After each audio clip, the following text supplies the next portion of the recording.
Hey everyone, given all the noise around Mega Voltage and the anime as a whole, I thought I would do something I've been contemplating a while. Despite what some claimed otherwise, I have maintained the main elements to Pokémon Horizons that are deterrents were never the different anchor characters or new storylines in and of themselves. I have maintained that you telling me you don't like Egg Horizons is not a controversial viewpoint and shouldn't be treated like one.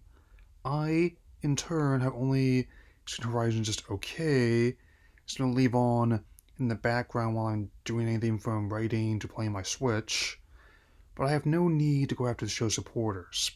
With all this in mind, there are valid points being raised by longtime fans about Horizons, especially as the 30th anniversary and Generation 10 draw ever closer with the new anime in the works. So, thought I would go over the most common ones as firmly but fairly as I can. Here are 10 valid critiques longtime fans have Pokemon Horizons. First, I'll establish that you obviously won't be seeing the obvious hot takes that have been repeated so often they've lost all meaning. Second, there's an informal top 10 list, just 10 critiques that have merit among all the fluff. Lastly, that would leave with honorable mentions so I can establish what I can expect. Usually, I do that near the end, but in this case, I will make an exception.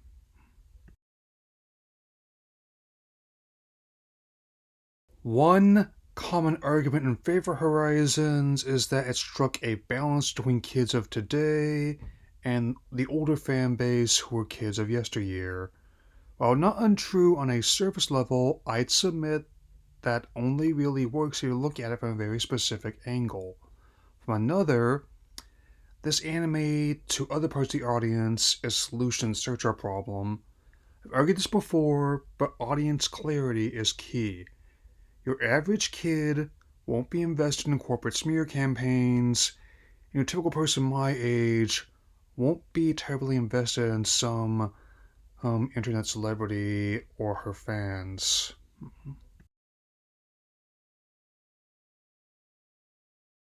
This point will be expanded upon in the main list, but it's still worth mentioning here. Pokemon isn't built the same way as other shows of its ilk. It showed up exactly where it needed to be to succeed in pop culture and built its brand carefully in the years that followed. I'm of a mindset that Horizons might have worked fine in the 2000s as a spin off, but pitching it as the main line option in a far more competitive landscape was always going to be tough.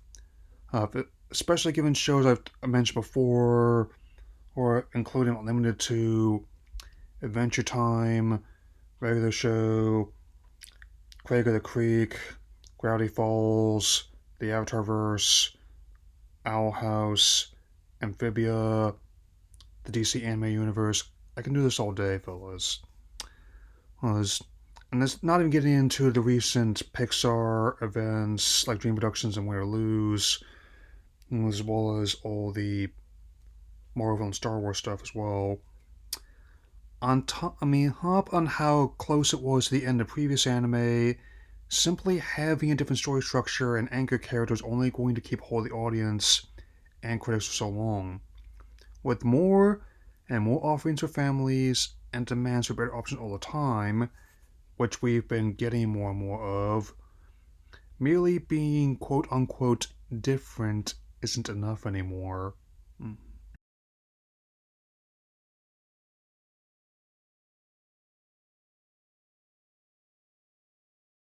One thing I've learned over the years in and out of this fandom is that there are creative liberties that one will accept and others one will not. I would argue that one need not capture the letter of the original work, capturing its spirit is even more important. Though my feelings into Horizon remain complicated, while my reviews will be arc by arc instead of individual episodes, I maintain it works better when it actually adapts the game instead of going off on its own. That's why Terrastal debut is probably the best of the arcs I've seen, though even that is not without its own caveats. I still believe changing Grusha as a character wasn't necessary, as the other Paldea gym leaders did not get that treatment. Likewise, they wanted a character-focused story. Generation 9 games would have been a clear template to follow. I understand earlier seasons embellishing details, but there's been increasing willingness to accept the source material in another medium. We'll touch on this again later on in this list, but the approach to adaptation feels like an overcorrection to a large portion of the audience.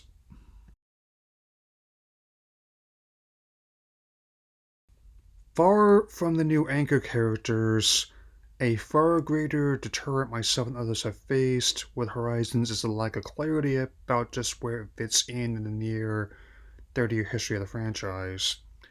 I was among those hoping that the new direction would mean greater clarity about just how the anime functions in relation to its predecessors, but regrettably, that ended up not being the case. In fact, outside the Terror League, there has been no clear official word about just where the show is in relation to the previous anime or the video games. That isn't a problem other franchises have, and it would be appreciated if we knew for sure or not whether or not it was an alternate universe or connected to the previous anime. Hmm. This is one of the more understandable criticisms of this anime, and it's one I've heard fewer people try to justify. Hey, when used correctly, a slow burn, her pace can work wonders for a story, but what makes the experience harder to invest in, it's a surefire way to make sure the audience takes their business elsewhere, and it has many respects. This ties directly into my next point, and these two are one of the most common counter-arguments and towards people, recent people have praised Horizons. I know previous seasons weren't always the best about this either, but there were at least things happening in episodes that weren't key to the plot. Here, every episode is plot relevant, and it makes the experience much of a stagger as Wo-chan. Using a turtle-based Pokemon or ready to get a slow start would have been too obvious a joke. It is possible to write a serialized story that doesn't feel like it takes an entire arc to do one story event, where other shows can have multiple ones done in that same time frame. Friendly reminder. Mm. While the mystery box story device can and has been used to tell decent stories, I've never been a huge fan of the device being used in and of itself for a story. For a sizable portion of the audience, that was bigger to turn than new leads and still is. At best, it's like the GS Ball 2.0. At worst, it's withholding basic story and character details for no reason. It's also one of the plot devices that's tricky to get right and easy to screw up. I did not drop the show outright over it, but I am among those who deliberately chose to wait for whole storylines to come online. I personally find it easier to buy some of the payoffs that didn't invoke the somehow Palpatine return meme on me. Won't be the only analogy I make here from JJ either in regards to this kind of storytelling.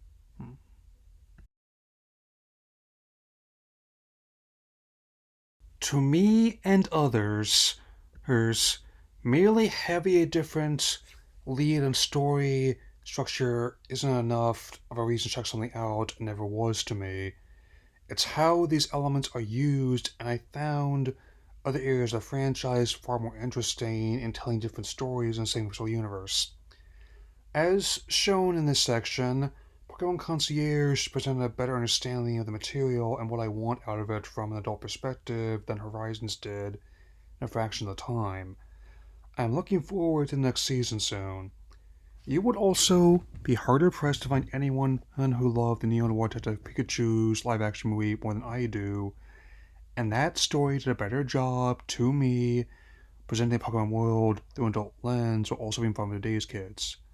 Multiple web OVAs, canon the games, are online, more to come. Well, let's continue the second half of this list. We'll say this. You don't always need 2 years over 100 episodes to tell your story. Sometimes, by doing less, you end up with a story that does more.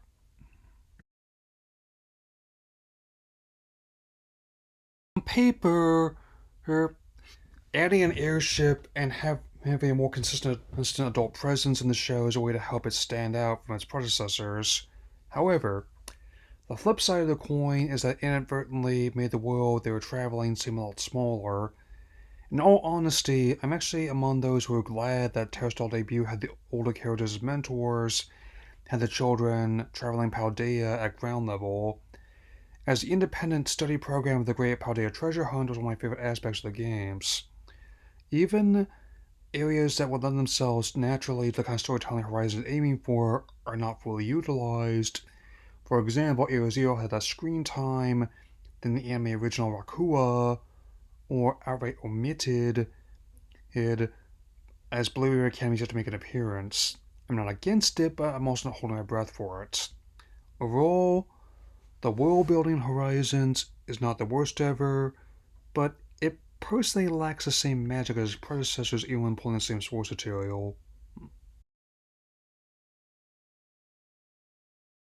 This applies to both the anime itself and its video game source material. I'm a person that argues that is and has argued that it's not just adding new elements to work that is key, but how those elements are utilized. Or dispel the belief that nostalgic fans who dislike the idea of retiring the previous lead. I'll mention my favorite seasons are from Sun and Moon and Journeys, the sagas that ended that 25-year plus run. But the former slice of life elements, a latter's anything goes approach, incorporating material from the whole show up to that point, help recreate the feelings I got spending afternoons and weekends watching the original series in days past. I even appreciate implementing ideas from the games, both console and mobile, in unique ways and coming up with new stories out of whole cloth. In the case of Horizons, I'm not among those that thought they went too far with shaking status quo. Given how the games have had more willingness to break from conventions recently, I'm among those that thinks it didn't go far enough. I'm not saying Horizon would have had to have the leads collecting all the stakes to fight the Titanic monarchs, but it would have been nice to see the characters who respond to the box legendaries or Ogre instead of putting everything on Terrapagus. I'm also dismayed that Irvin wasn't given any lines since Nimona and Penny were represented in the anime. Others I've spoken with remain adamant that Horizon's cast will remain as long as their seniors. I'm among those who will not be surprised if that ends up not being the case. I don't think anyone else should either. Mm. This has remained one of the more common critiques of Horizons. Though the battles it does have are certainly standouts, this element seems to be significantly downplayed this time around. Whether it's fighting enemy faction, rising through the ranks in the League, or an Eastern infused take on over the top Looney Tunes cartoon violence, it's a foundational element of the franchise. Yet, the way Horizon has handled them has been a point of contention among the fanbase. Not only are they far less common than they once were, they don't necessarily hold the same impact on the overall story. Part of this can be attributed to the change in character and story, but I would have preferred connecting personal growth of skill to battle rather than compartmentalizing it myself. I guess we'll find out more in the future about what they have planned for Generation 10.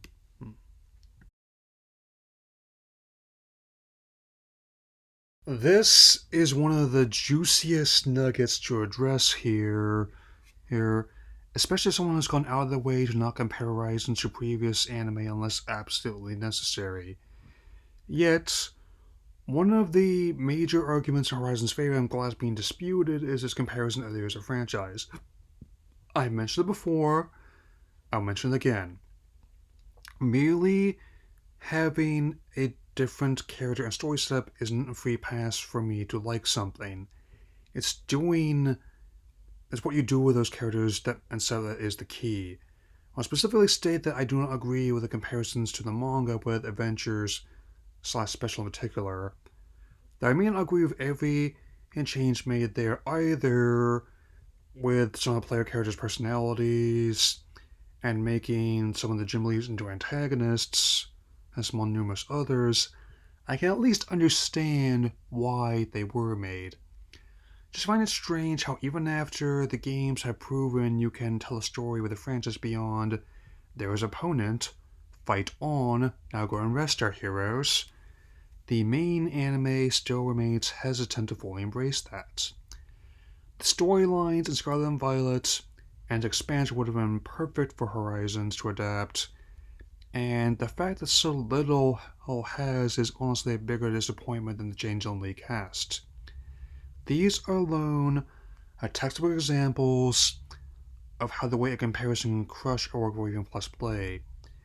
But you don't ask me why I prefer 2019's Detective Pikachu and the Summer of Concierge over Horizons. It's simple.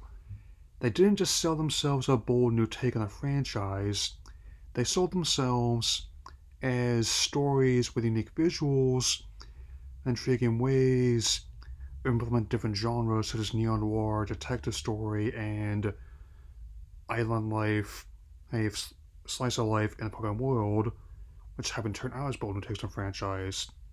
With both being followed up upon in the near future, honestly I feel more confident in those than I do about Horizons Last Generation 10. And I also do not agree with the comparisons to the Avatarverse or to One Piece either. I mean, because in the case of the original ATLA, Mike and Brian, as well as everyone else working on the show, they knew exactly what they wanted to do, who in terms of the story, with 3 seasons, and they said about doing it. The Legend of Korra has a bit is a bit different, but I agree it works different ways, season by season. Why I'm eager to finish my views of that. In regards to One Piece, I think Oda's method of step and payoff is far more interesting and satisfying than the people in Short Horizons, not just with main characters either, especially in regards to having also recently rewatched the reason why Senor Pink dresses like an overgrown infant and despite and complete with a bonnet and a pacifier. It's a long story, but the short version is he lost his wife and child. And that's more impactful to me than anything that Horizon's done so far.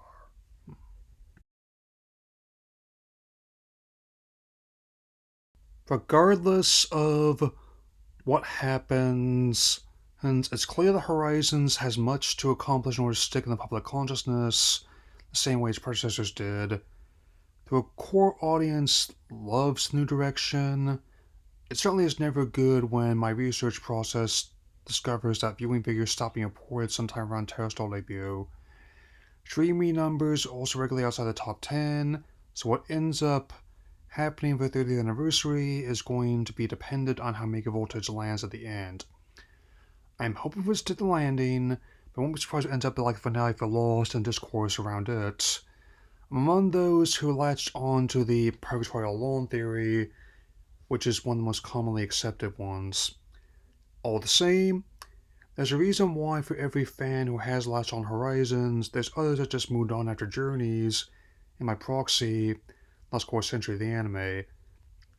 In my and others' case, it was simply the way To Be a Master and Distant Blue Sky said, "Thank you for sharing the story with us, now I'll go find a new one to enjoy."